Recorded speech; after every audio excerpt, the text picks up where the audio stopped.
제가 광고하다 보니까 오늘 우리 수련회 연장선상 오늘 마지막 하이라이트 3부 예배 때 이 지역 좀 덥습니다. 제가 기도하면서 그렇게 기도했는데 갑자기 믿음이 없어지더라고. 더운데 우리 성도님들 나가서 얼마나 힘들까, 할 수 있을까, 이런 마음이 들어서 사단아 물러가라 하고 진짜 이 지역을 우리가 나가서 도전하는 일이 참 중요할 것 같습니다. 은혜 받았으면 나가서 주의 증인 되는 일을 한번 해보는 게 좋겠습니다. 우리 이틀 동안 헌금을 한 거 전도 기금으로 우리가 사용하려고 지금 딱 준비해 놨습니다. 그래서 옷도 20벌 벽돌색, 우리 등마루교회 벽돌색 옷으로 맞춰놨습니다. 그리고 청소 도구도 20개 해놓고, 더울까봐 걱정하시는데 안 걱정하셔도 됩니다. 망사로 돼서 성령의 바람이 들어갔다 나갔다 할 겁니다. 그래서 오늘 오후에는 우리 여성교, 남성교 이렇게 나눠서 한번 이 지역을 정탐해 보시죠. 복음을 전하는 귀한 시간에 함께 참석해 주시기 바랍니다. 오늘 이상하게 왠지 모르게 자꾸 제가 보시다시피 아시다시피 말도 헛나오고 또 순서도 자꾸 이상하게 하고 그러는데 그냥 우리 성도님들 뵙는데 감동이 있어서 주님이 이분들을 이렇게 사랑하는데 나는 과연 이분들을 얼마나 사랑하나, 부족한 내가 주님의 사랑 얼마나 전해줄 수 있을까, 나는 부족해서 자꾸 이렇게 그런 마음이 들었습니다. 오늘 여러분들 앞뒤 좌우 있는 분들에게 주님이 성도님 사랑합니다, 이렇게 안아주실 수 있는 분은 안아주시고, 그렇다고 남자분이 안으려고 그러면 큰일 납니다. 우리 여성분들 안아줄 수 있으면 안아주시고 손을 꼭 잡고 그렇게 옆에 분에게 주님이 성도님을 사랑합니다 라고 인사해 주시기 바랍니다. 주님이 우리 성도님을 정말 사랑하십니다. 아멘. 그것만 알고 우리가 다시 삶의 현장으로 가도 충분할 것 같습니다. 오늘 이 시간 주님의 사랑만 알아도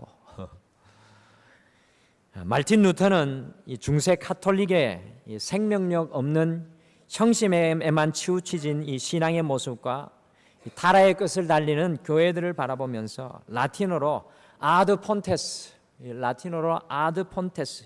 기본으로 돌아가자고 외쳤습니다. 이 말틴 루터의 이 외침은 사실 르네상스, 15세기의 르네상스 아드 폰테스, 이 기본으로 돌아가자는 그런 운동.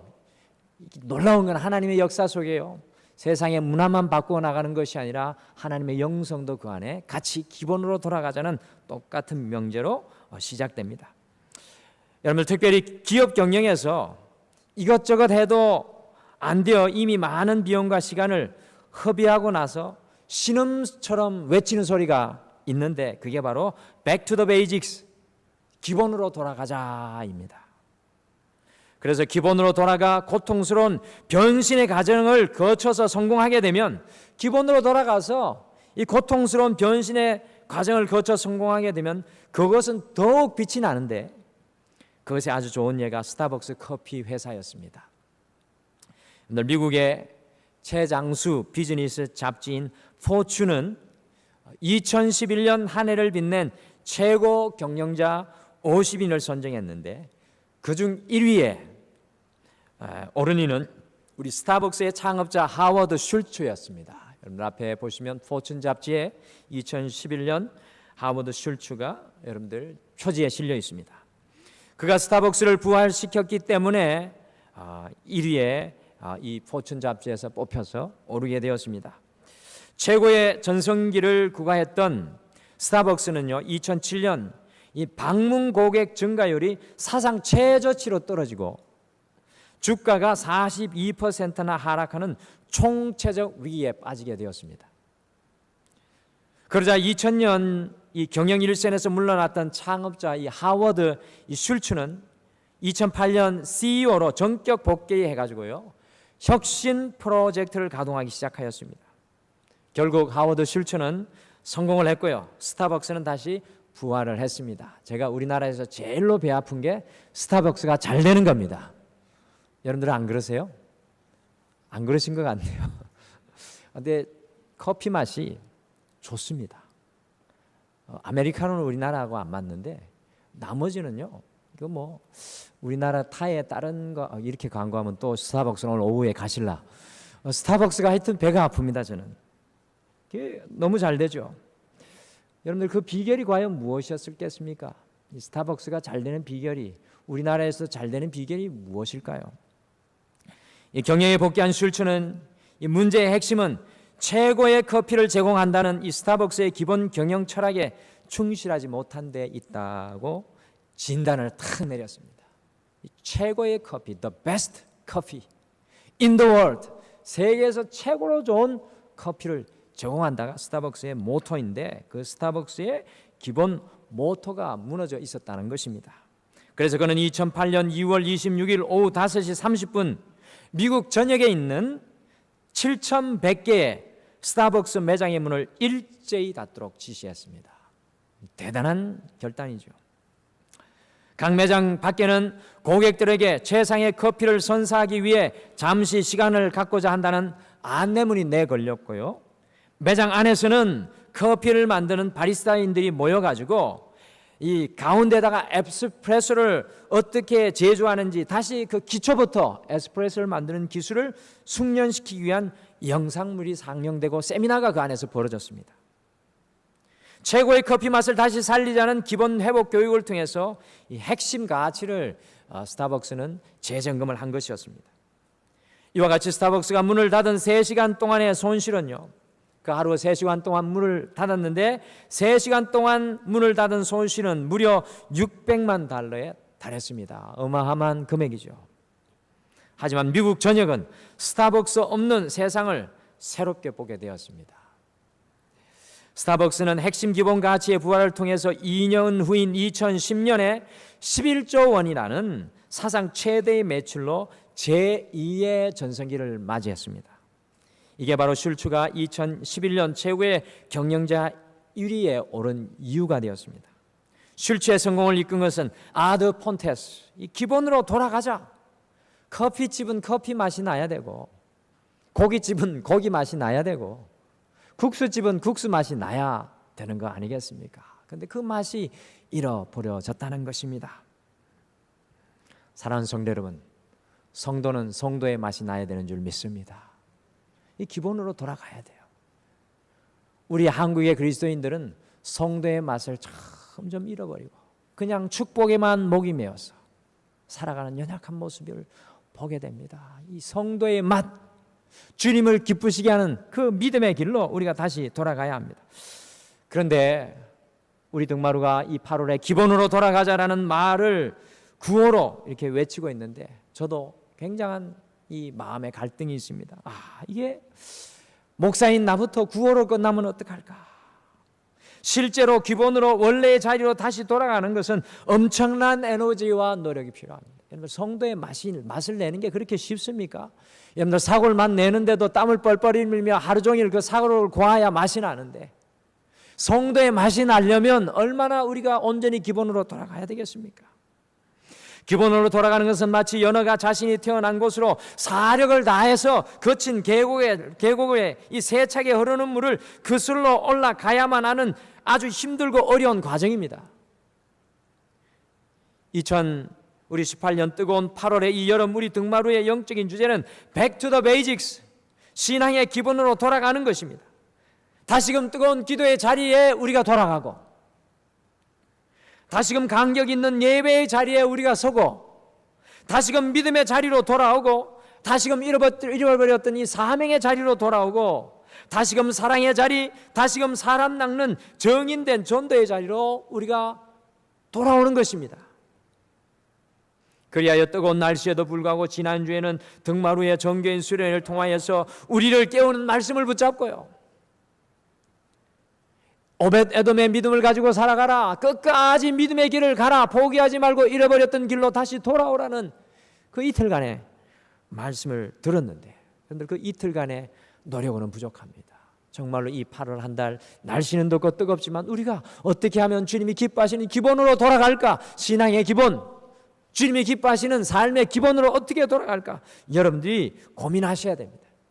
이 8월 한 달 믿음의 가장으로, 여기 믿음의 가장들 많으신데요, 그냥 교회 한번 나오는 믿음의 가장에서 정말로 믿음의 가장으로 돌아가가지고 믿음의 가장 랩게 가정을 세우시고, 믿음의 어머니들 많으신데 정말 믿음의 어머니들이 되셔서 한나와 같이 가정을 세우고, 믿음의 자녀들이 있는데요, 이 땅을 정복하는 믿음의 자녀들이 세워지고, 성도로 직분자로 우리가 다시 한 번 더 기본으로 힘써 간절히 돌아가는 여러분과 제가 되기를 간절히 축복합니다. 그냥 되는 게 아니에요. 말씀을 한 번 듣고 우리 길을 즐겁게 하지만 삶은 고통입니다. 삶은 그 솔로 올라가는 겁니다. 오늘은 내 삶의 건축자 예수 그리스도 32번째 우리 시간을 이어가면서 느헤미야 3장의 말씀을 통해서 신앙의 기본 원리로 돌아가라는 제목으로, 과연 지금으로부터 2500년 전에, 이제 오늘 2500년 전에 살았던 느헤미야, 이 느헤미야가 살았던 시절 예루살렘 땅 다 빼앗기고 성전은 완전히 무너져 있고 예루살렘 성벽은 전소되어 가지고 100년 동안 무너져 있었는데, 그 무너진 성벽이 느헤미야를 통해 다시 쌓아 올려진다는 거죠. 저는 여기에서 신앙의 기본 원리를 발견합니다. 그래서 오늘 이 시간에는 우리 느헤미야를 보면서 우리도 신앙의 원리를 또 하나, 여러 가지 신앙의 원리를 가슴에 품고요, 우리가 이 8월 한 달 정말 우리의 인생의 물결을 거슬러 올라가기를 바랍니다. 첫째, 오늘 말씀 보니까 예배 제일 원리의 기본으로 돌아가야 합니다. 오늘 말씀 보니까 지난주에 계속 강조했는데, 오늘 강조되는 것은 성령이 말씀하시는 겁니다. 지난주에 여러분들이 제대로 안 들으셨을 수도 있고 또 다시 이것이 강조돼야 될 이유가 있겠죠. 오늘 말씀해 보니까 예배 제일 원리의 기본으로 돌아가야 합니다. 우리 등마루는 예배 제일 원리의 기본으로 돌아가야 합니다. 우리 3장 1절부터 드디어 예루살렘에 무너진 성벽이 회복되기 시작합니다. 우리 3장 1절 같이 읽어보실까요? 3장 1절 말씀 같이 읽겠습니다. 3장 1절 말씀 같이 읽겠습니다. 시작. 그때 대제사장 엘리야십이 그의 형제 제사장들과 함께 일어나 양문을 건축하여 성별하고 문짝을 달고, 또 성벽을 건축하여 한메아 망대에서부터 하나넬 망대까지 성별하였고. 아멘. 우리 이 시간 느헤미야 시대의 예루살렘 성벽의 지도를 좀 같이 보시겠습니다. 이 시간 느헤미야 시대의 우리 예루살렘 성벽을 한번 보겠습니다. 우리 요 위에 불도 잠깐 요 네 컷인가요? 나갈 동안에 여기 위에 불을 잠깐 꺼주시기 바랍니다. 성도님들 잘 보시면 좋겠습니다. 제 얼굴이 조금 안 보여도 죄송합니다. 앞을 좀 보시면 좋겠습니다. 느헤미야 시대의 예루살렘 성벽의 지도입니다. 앞에 보고 있는 것이요, 1절에 나오는 양문이 어디 있습니까? 여러분들 하얀색으로 하이라이트가 되어 있죠. 왼쪽 편의 북쪽 끄트머리에 양문이 있습니다. 왼쪽 벽 북쪽 끄트머리에 양문이 있습니다. 여러분들 그 양문을 통해서 한번 여러분들 시뮬레이션을 하면서 상상하면서 따라 보시죠. 남쪽으로, 북쪽에서 남쪽으로 들어오면 성전을 그 밑에 만납니다. 두 번째 하이라이트 된 거 보이시죠? 성전에서 예배 때에 사용될 양들이요, 이 양문을 통해서 옮겨졌기 때문에 양문이라고 불렸습니다. 여러분들 예루살렘에 무너진 성벽이 제일 먼저 중수되고 회복되었던 것이 양문이었습니다. 여러분 이게 중요합니다. 느헤미야가 여러 군데에서 공사를 시작할 수 있었는데 예루살렘 무너진 성벽, 100년이나 무너져 있었던 이 성벽 제일 먼저 건축하고 회복되는 것이 양문이었습니다. 양문에서부터 시작해서 서쪽 어문, 옛문, 넓은 성벽, 풀무망대의 순으로 성벽의 건축이 차츰차츰 진행되었고요, 결국 양문으로 다시 돌아왔을 때 성벽의 모든 건축이 끝나게 되었습니다. 도대체 왜 의문이 아니라, 분문이 아니라, 샘문이 아니라 양문에서부터 제일 먼저 예루살렘 성벽의 재건이 시작되었을까요? 우리 회장님 이제 불을 켜주셔도 좋겠습니다. 다시 질문드립니다. 왜 의문이 아니라, 분문이 아니라, 샘문이 아니라 양문에서부터 제일 먼저 이 예루살렘 성벽 재건의 이 건축이 시작되었을까요? 이것의 이유가 바로 아주 중요한 신앙의 기본 원리 중에 하나입니다. 양문의 주요 기능은요, 하나님께 예배드릴 양들을 들여보내는 것이었습니다. 느헤미야 시대의 사람들이 양문을 떠올리면 항상 제일 먼저 이 예배의 이미지를 생각하였습니다. 그러므로 이 예루살렘 성벽이 양문에서부터 건축되기 시작한 것은 비록 사방이 다 무너진 성벽이었지만 다른 무엇보다도 다른 어떤 것보다도 가장 먼저 기본으로 돌아가야 할 부분이 하나님께 드리는 예배라는 것입니다. 사랑하는 성도 여러분, 우리의 삶을 돌아보면 무너진 것 참 많으시죠? 제 삶을 돌아봐도 무너진 것 참 많습니다. 한두 가지가 아닙니다. 목회자인 저에게도 한두 가지 무너져 있는 게 아니에요. 가정이 연약함으로 무너져 있고, 남편과 아내의 관계가 무너져 있고, 부모와 자녀와의 관계가 무너져 있고, 직장과 사업이 무너져 있고, 우리의 건강이 무너져 있습니다. 이제 이 모든 것을 다시 세우고 우리가 건축해야 합니다. 그래서 우리 등마루에 2018년 주제가 오직 그리스도로 세워지게 하소서, 세워지게 하소서. 그것이 우리 등마루의 주제입니다. 내 삶의 건축자 예수 그리스도. 그래서 우리 이 등마루의 말씀 시리즈가 거기에서 나온 겁니다. 여러분들 세워나가기를, 건축하기를 소원하십니까? 무너진 것들을 세우기를 소원하십니까? 다시 한번 질문 드립니다. 그런데 우리는 도대체 무엇부터 건축해야 하는 것입니까? 여러분과 저는 무엇부터 건축해야 할까요? 굉장히 소중한 질문입니다. 무너진 게 많은데 여기저기 정신없이 공사할 것이 아니라 하나님이 원하시는 방향으로 건축해 나가야 됩니다. 어디에서부터, 무엇으로부터 건축해 나가야 합니까?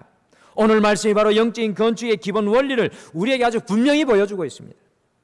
다른 어떤 것들보다도 예배가 우리의 삶 속에 제일 먼저 회복되어야 한다는 것입니다. 회복은 예배 제일 원리의 기본으로 돌아갈 때 일어납니다. 여러분들, 우리의 인간의 능력의 원천은 어디에서 오는 것입니까? 그리스도인의 능력은 어디에서 오는 것입니까?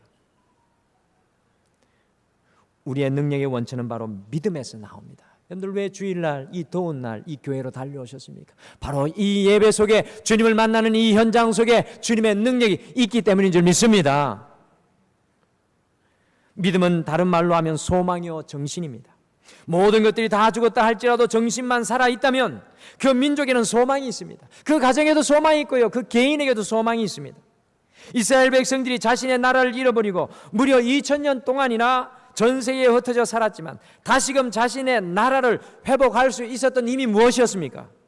그것은 그들의 정신이 살아있었기 때문이었습니다. 현대인들이 길을 잃고 방황하는 근본적인 이유가 무엇입니까? 많은 현대인들이 길을 잃고 방황하고 있습니다. 그 근본적인 이유가 무엇입니까? 돈이 없어서 방황하는 것입니까? 여러분들, 우리나라는 너무나도 잘 삽니다. 저는 세계 몇몇 나라, 잘 사는 나라에 가봐서 아는데요, 제가 볼 때는 물가지수로 이 사는 환경의 모습으로는 우리 한국이 저는 세 손가락 안에 든다고 생각합니다. 돈이 없어서 방황하는 것이 아닙니다. 아니면 지혜와 정보가 없어서 길을 잃어버린 것입니까? 요즘에요, 우리 중학생들한테 가서 강의 잘못하면 큰일 난다고 합니다. 인터넷으로 바로 찾아가지고 그거 아닌데 지적하고 이렇게 선생님한테 이야기한다고 합니다. 여러분들, 지혜와 정보가 없어서 길을 잃어버린 것이 아닙니다. 절대 그렇지 않습니다. 현대인들이 방황하는 이유는 진정한 영혼의 안식이 없고 영혼의 확신이 없기 때문입니다. 쉽게 말씀드리면 꿈이 없고 믿음이 없기 때문에 흔들리고 있는 것입니다. 지금 우리나라 대한민국의 근본적인 문제가 도대체 무엇입니까? 이 나라에 믿음이 없는 것, 이 나라에 꿈이 없는 것이 문제입니다. 그러기에 다들 무엇을 해야 할지 갈 바를 몰라 방황하는 것입니다. 우리의 예배가 제일 먼저 기본으로 돌아가야 할 이유가 바로 여기 있습니다. 여러분과 저의 예배가 다시 살아나야 할 이유가 바로 여기에 있습니다. 우리의 예배가 기본으로 돌아가므로 잃었던 우리의 정신과 소망과 꿈을 회복해야 하는 것입니다. 저는 오늘 이 시간 이 예배 드릴 때, 예배 이게 회복돼야 된다고 할 때 이 주일날 11시 예배 1시간 나오는 거 말씀드린 거 아닙니다. 여러분들, 이 예배에 감격이 있으십니까? 이 예배에 눈물이 있으십니까? 이 예배에 여러분의 마음속에 말씀이 적셔지고 여러분의 인생의 방향을 찾고 여러분들이 주님이 주시는 힘을 얻는 그러한 체험의 역사가 있으시냐 말입니다. 그냥 구경꾼으로, 관광꾼으로 와서 앉아있는 것이 아니라 이곳에 살아계신 하나님의 임재함이 느껴져야 된다는 것입니다. 그 예배의 기본으로 돌아가자는 겁니다. 그것은 제가 하는 것도 아니요, 그것은 여기에 있는 어느 누가 해주는 것도 아닙니다. 성가대의 아름다운 찬양도, 담임 목사의 아름다운 설교도 그 어느 누구도 해줄 수가 없는 것입니다. 여러분의 마음을 깨뜨리며 주님 앞에 나아가서 주님을 만나셔야 그 예배의 기본이 우리가 세워지는 것입니다. 미국도 많은 것이 무너졌지만 아직도 그들만이 가지고 있는 숨은 저력이 있습니다. 제가 지난해 우리 성도님들 미국에 저를 국제회의에 보내주셔가지고 미국 가보니까 제가 실망을 더 많이 했어요. 서부 쪽에 물론 안 가가지고 이쪽에 환경이 우리나라하고 비슷해서 많이 제가 감탄을 안 하고 오히려 실망한 게 많아요. 뭐 집도 좀 낡았고 뭐 넓기만 하고. 그런데 저는 미국의 숨은 저력을 보았습니다. 그들의 힘의 원천을 봤습니다. 여러분들, 미국은요 우리나라 교회하고 틀리게 이 시내 안에 있는 교회가 별로 없습니다. 차를 타고 기본적으로 한 4시간, 3시간, 짧게는 1시간 가야 예배 드릴 수가 있어요. 그래서 주일날이 되면은요, 제가 시카고 그 교회에 갔었는데, 그 시카고에 있는 교회 새들백 교회라는 교회를 갔었는데요. 교회가 막 저 골프장처럼 한가운데 이 광야 한 들판에 있는데 주일날 교회에 차가 꼬리에 꼬리를 물고 오더라니까요. 저는 그걸 보면서 이 미국의 저력이 바로 저거구나. 예배를 향한 저 간절함, 서너 시간 차를 몰고 와도 주님을 만나기를 소원하는 그 마음. 여러분들, 많은 건전한 미국 신앙인들은요 아직도 청교도 정신을 이어가고 있습니다. 여러분들, 청교도 정신이 무엇입니까? 굶어 죽는 한이 있더라도 예배부터 드리겠다는 것이 바로 청교도 정신이었고, 17세기 메이플라워를 타고 왔던 사람들이 신대륙에 딱 도착했을 때 학교나 집을 짓기 이전부터 여러분들 무엇을 지었습니까? 겨울에 도착했는데 추워서 얼어 죽을 수밖에 없는 그런 상황에 집을 짓기 전에 무엇을 했습니까? 바로 예배당부터 짓는 그러한 역사를 우리는 미국의 역사 속에 선명하게 볼 수가 있습니다. 다시 말씀드리면 미국의 진정한 힘은 예배를 통한 신앙의 정신에 충만한 것입니다. 사랑하는 성도 여러분, 도대체 왜 이 사람들은 목숨까지 걸고 모든 것을 걸고 예배를 포기할 수 없었던 것입니까? 예배를 통해서 세상이 알 수 없는 기쁨과 평안을 얻고, 예배를 통해서 주님 주시는 꿈과 힘을 얻고, 예배를 통해서 하나님의 권능으로 살아가는 것을 체험했기 때문입니다. 저는 우리 등마루교회 모든 성도님들이 이 예배를 통해서 살아계신 하나님을 만나시기를 간절히 축복합니다. 우리의 인생에 주님만 만날 수 있다면 우리의 인생은 얼마나 달라질까요?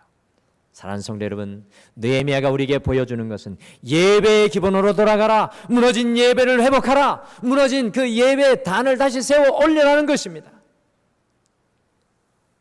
이번 주부터 그와 같은 은혜의 역사가 여러분과 저에게 세워지는 놀라운 역사가 일어나기를 간절히 축복합니다. 첫 번 기본 원리는 예배 제일 원리입니다. 둘째, 격려 원리의 기본으로 돌아가야 합니다. 오늘 말씀 보니까 격려 원리의 기본으로 돌아가야 합니다. 저희가 대하고 있는 성경책인 느헤미야서를 누가 기록하였습니까? 느헤미야서를 누가 기록하였습니까? 어려우시죠? 문제에 답이 있는데 누가 기록했습니까? 느헤미야가 기록했습니다. 그런데 이 느헤미야서가 아주 재미있는 게요, 1장 1절을 제외하고 느헤미야서 어느 구석에서도 그의 이름을 찾아볼 수 없다는 겁니다.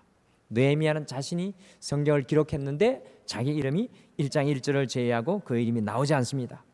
여러분들, 사실상 성벽을 회복시키는 일에 가장 수고한 사람은 바로 느헤미야였습니다. 여러분들, 느헤미야 아시죠? 바벨론이라는 나라, 이때 당시 2500년 전에 가장 강력했던 중건동의 나라 바벨론, 페르시아, 여러분들 다 아시지 않습니까? 역사 속에 있는 나라에 굉장히 높은 세 손가락 안에 드는 술 맡은 관원장의 그 직위를 가졌던 사람이 느헤미야인데, 이 느헤미야가 이 예루살렘 성전, 100년간 무너져 있었던 이 예루살렘 성전을 다시 지으려고 자신의 직위도 버리고 그 자신의 물질도 버리고 자신의 심지어 생명까지 걸고 이 수천 킬로미터 되는 이 예루살렘에 왔다는 겁니다. 그러나 3장에서 보시면요, 이 3장에서 보시면 자신의 이름을 제외하고 예루살렘 성벽을 건축하고 이 지어 올리는 수고하는 75명의 이름만 느헤미야 3장에 기록되어 있습니다. 우리 등마루교회 성도님들은 성경을 열심히 공부합니다. 할렐루야. 저는 정말 우리 등마루교회 성도님들 자랑스럽습니다. 갈릴리 153 해보더라도 우리 등마루교회 성도님들은 그 열심이 특심이고 뜨겁습니다.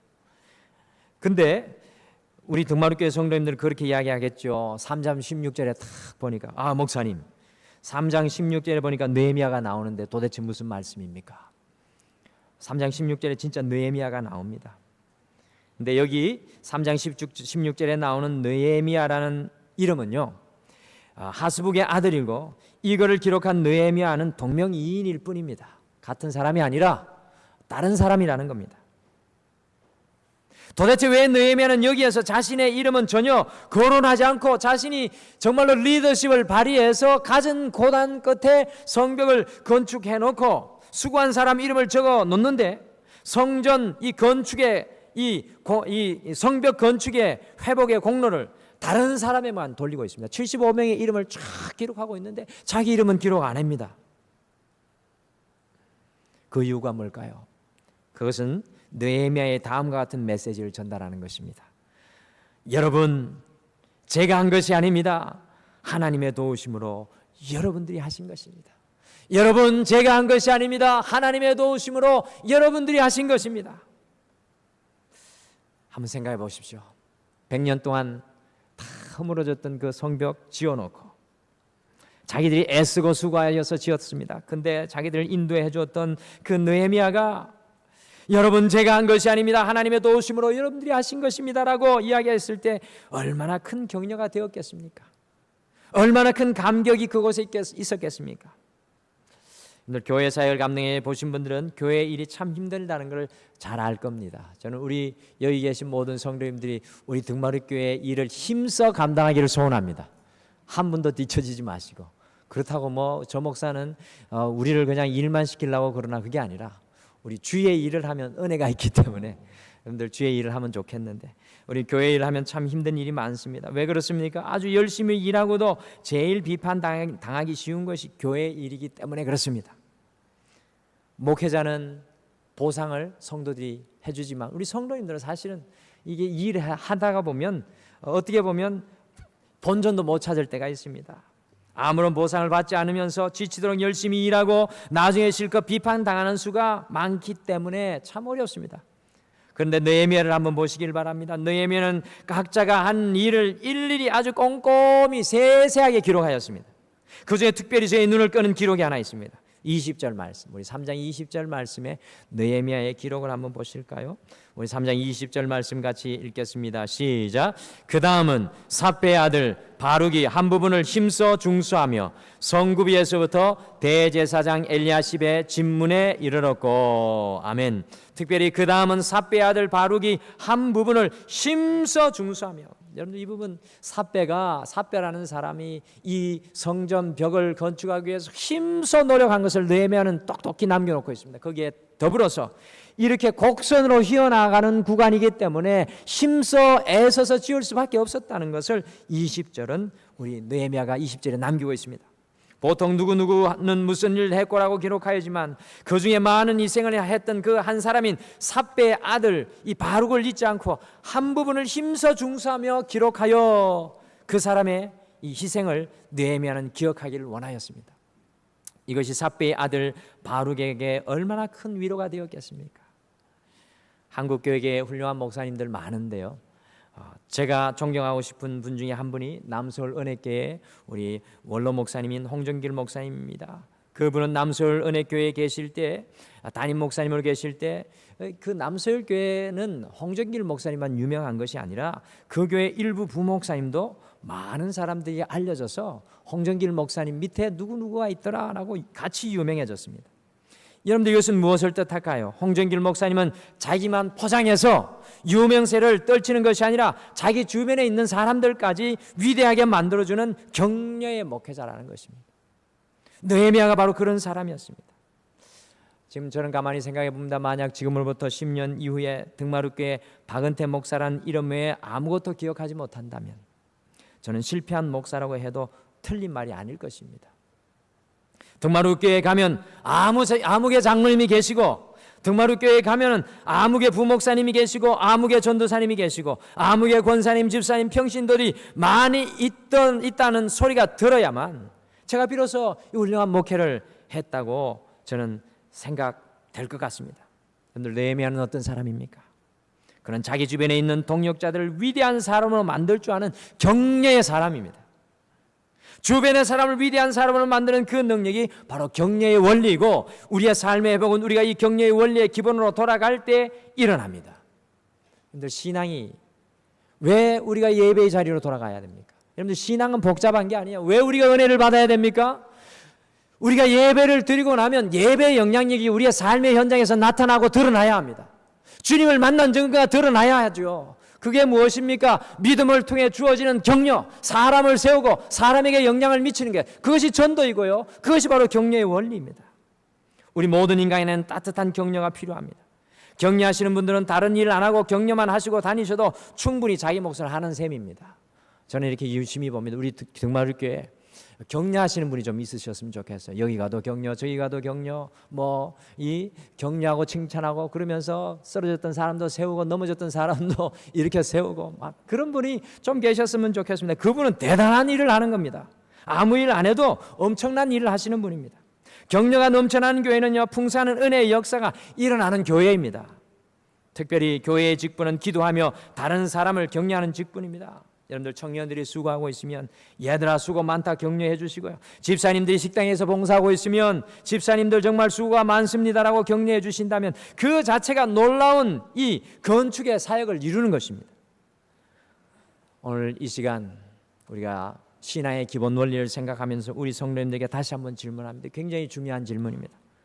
사랑하는 성도 여러분, 언제였습니까? 말없이 뒤에서 수고하시는 어느 분의 손을 붙잡고 격려할 때가 언제였습니까? 여러분의 가슴 속에 있는 예수 그리스도의 사랑으로 그분을 붙잡고 격려한 그 순간이 언제셨습니까? 사랑하는 아내를 위해서 참으로 수고했어요라고 격려의 말을 한 때가 언제였습니까?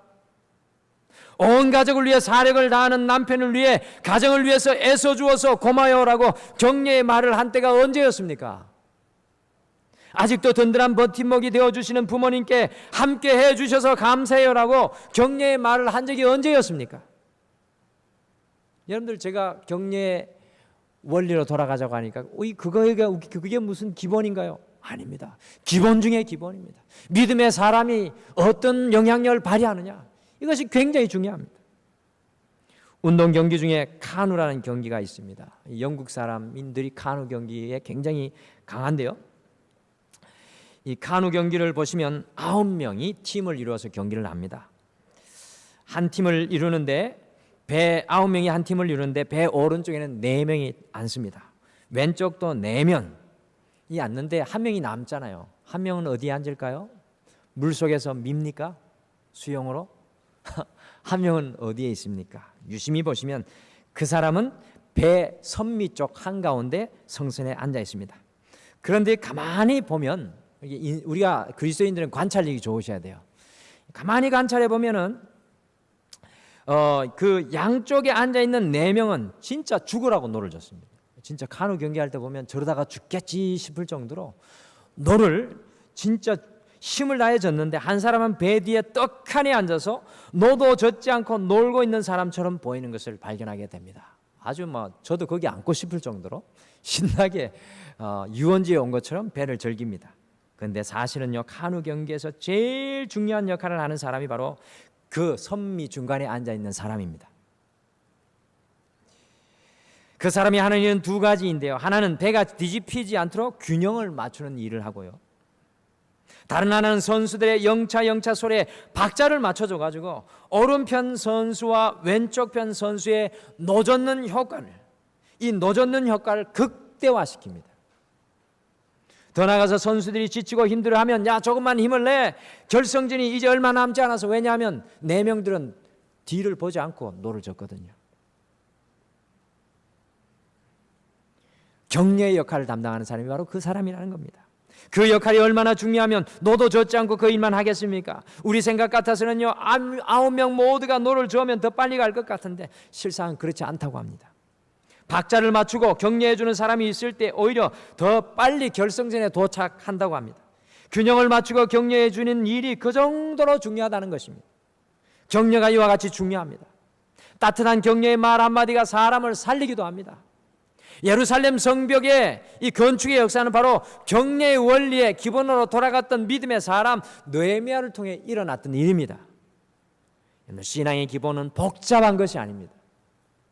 우리가 예배로 충만하게 채워지면 그 예배의 은혜의 영향력이 우리를 통해 나타나야 합니다. 우리의 삶의 현장 속에 우리를 통해 드러나야 합니다. 느헤미야 한 사람이 100년 동안 무너져 있었던 성벽을 쌓게 하는 믿음의 격려를 이루어내었습니다. 믿음의 사람은 은혜로 충만하여서 다른 사람을 세우는 신앙의 기본 원리로 살아갑니다. 그런데 저는 너무 이 이야기를 생각하면서 너무 부끄러워집니다. 제게도 딸이 하나 있는데 하나 있어서 다행입니다. 둘 있었으면 얼마나 큰 실수를 많이 했을지. 하루에 10마디 딸에게 하면은 8마디가 지적입니다. 그러니까 2마디 격려하는 말을 해도 저희 딸이 우리 아버지는 10마디를 하는데 10마디 다 지적이다. 저는 2마디는 격려를 해줬는데 그 2마디조차 격려로 받아들이지 못합니다. 사랑하는 성도 여러분, 믿음의 부모는 격려의 자리에 서는 것입니다. 여러분들 이번 한 주 이 격려하는 기본의 신앙의 원리로 돌아가기를 소원합니다. 우리를 통해서 많은 다른 사람들을 세울 수 있는 여러분과 제가 되기를 간절히 축복합니다. 셋째, 우리가 서 있어야 할 자리에서 최선의 원리의 기본으로 돌아가야 합니다. 우리가 서 있어야 할 자리에서 최선의 원리의 기본으로 돌아가야 합니다. 오늘 말씀이 보여주는 또 하나의 신앙 기본 원리는 내가 서 있어야 할 자리에서 최선의 원리로 살아가는 것입니다. 오늘 읽은 3장 말씀에서 제일 많이 나오는 구절은 그 다음은입니다. 이 말은 일의 순서를 말하는 단순한 나열을 의미하는 것이 아닙니다. 그 다음이라는 영어 표현은 이런 말입니다. Next him 또는 next them. 우리가 사람이라는 말을 빼놓은 거예요. 그 다음 사람, 그 다음에가 아니라 정말 중요한 번역은 사람이 들어가야 돼요. Next him 또는 next them, 곧 그 사람 다음으로, 그 사람들 다음으로 라는 뜻입니다. 이 말의 의미는 곧 자기가 서 있어야 할 바로 그 자리에 최선을 다하여 자기 몫을 감당해 줄 때 예루살렘 성벽이 건축되었던 것입니다. 그리스도인들은 자기가 어디에 서 있어야 할지, 하나님께 지금 이 순간 우리에게 세워주신 자리가 어디인지 분명히 알고 살아가는 사람들입니다. 이 그 다음에라는 말은 3장의 총 32절 중에 22절에 걸쳐서 29번 강조되어 나오고 있습니다. 이것은 과연 무엇을 강조하는 것입니까? 한 사람이 있어야 할 그 자리, 최선의 원리의 기본으로 살아갈 때, 그 자리에서 최선의 원리의 기본으로 살아갈 때 예루살렘 성벽이 건축될 수 있었다는 것을 강조하고 또 강조해서 보여주는 겁니다. 사랑하는 성도 여러분, 우리의 가정 속에 우리가 서 있어야 할 자리가 어디입니까? 여러분들 그 자리를 지키고 계십니까? 기도해야 될 어머니의 자리를 지키고 계십니까? 신앙으로 세워야 될 아버지의 자리를 지키고 계십니까? 여러분에게 주신 그 직분의 자리를 나태함과 게으름이 아니라 정말로 진실로 그 자리를 지키고 계십니까? 우리 자녀들을 위해서 우리가 서 있어야 할 자리가 어디입니까? 우리 교회 속에서 우리가 서 있어야 할 자리가 어디입니까? 이 세상 속에서 하나님의 백성으로 믿음의 사람이 서 있어야 할 자리가 어디 있습니까? 우리 교회에 그 사람 다음으로의 역사고 한 사람 한 사람이 각자가 서 있어야 할 자리에 모두 다 함께 서서 우리가 최선의 원리로 살아갈 때 하나님의 놀라운 역사가 우리 등마룻교회에 임하게 될 줄 믿습니다. 요즘 세상 사람들은 대충 눈치 보고 즐기며 살아가라고 합니다. 성경은 절대 그렇게 말한 적이 없습니다. 대충 눈치 보고 살아가기 때문에 이 나라의 이민족이 어려운 것입니다. 여러분들 믿음의 사람은요, 그 세워준 자리, 저는 교회에서만 말씀드린 거 아닙니다. 저 목사가 또 권사로 임명을 하더니만 또 자리 이야기하네. 제가 그 이야기하고 싶은 게 아니에요. 우리에게 세워진 그 삶의 현장에서 최선을 다해 믿음의 길을 걸어가는 겁니다. 우리가 쓰러져도 흔들려도 믿음의 길을 포기하지 않는 겁니다. 우리의 신앙의 기본 원리는 우리가 서 있어야 할 바로 그 자리에서 최선의 원리의 기본으로 돌아가는 것입니다. 이번 한 주 지금은 아무것도 보이지 않지만 우리가 서 있는 그 자리를 지키며 최선의 원리로 살아가시기를 간절히 축복합니다. 지금은 힘들어도요, 지금은 어려워도 그 자리에서 믿음을 붙들고 최선으로 살아가면 우리 지난 금요일 이영주 목사님 말씀하셨던 것처럼 믿음은 끝까지 가는 것이다. 같은 말씀이에요. 여러분들 끝까지 가보지도 않고 왜 안 된다고 말씀하세요? 끝까지 걸어가는 여러분과 제가 되기를 소원합니다. 열정을 신약 성경의 언어인 헬라어로 풀면 하나님이 그 상황 속에 함께 계신다라는 뜻입니다. 사랑하는 성도 여러분, 우리가 신앙의 기본으로 돌아가기 위해 이번 한 주 우리의 삶의 열정을 불태우기를 바랍니다. 바로 그 현장 속에 하나님이 함께 하실 줄 믿습니다. 우리가 돌아가야 할 원리, 예배 제일의 원리, 우리가 돌아가야 할 원리는 경례의 원리, 우리가 돌아가야 할 원리는 믿음으로 끝까지 걸어가야 할 최선의 원리입니다. 다 같이 기도하시겠습니다. 살아계셔서 우리의 인생 가운데 함께 하시는 여호와 하나님 아버지, 오늘도 날씨는 덥지만 주님 말씀 앞에 엎드리고 예배 자리에 엎드리니 사랑하는 내 아들아 내 딸아, 기본으로 돌아가라는 주의 말씀을 들려주심을 참으로 감사합니다. 세상에서 능력이 있었고 모든 것을 다 소유했던 느헤미야, 그 느헤미야일지라도 신앙의 기본 위에 서서 살아가는 것을 봅니다. 오 주님, 우리가 예배의 제일 원리의 자리로 돌아오게 도와주시옵소서. 이 예배 때마다 주님을 만나고 주님을 만나 감격하며 주님께서 내게 채워주시는 비전과 꿈과 주님 그 충만함으로 우리가 이 예배의 자리를 매 예배 때마다 나설 수 있도록 은혜를 채워주시옵소서. 더 나아가서 우리가 있는 곳에는 경례의 원리라는 그 믿음의 고백과 믿음의 세움의 역사가 우리를 통해 일어나게 도와주시옵소서. 주님 끝까지 걷게 도와주시옵소서. 믿음의 길을 포기하지 않고 우리의 삶의 현장에서 최선을 이루어내는 우리 하나님의 모든 성도님들 되게 하여 주실 줄 믿고 감사드리오며 예수님의 이름으로 간절히 기도드리옵나이다. 아멘.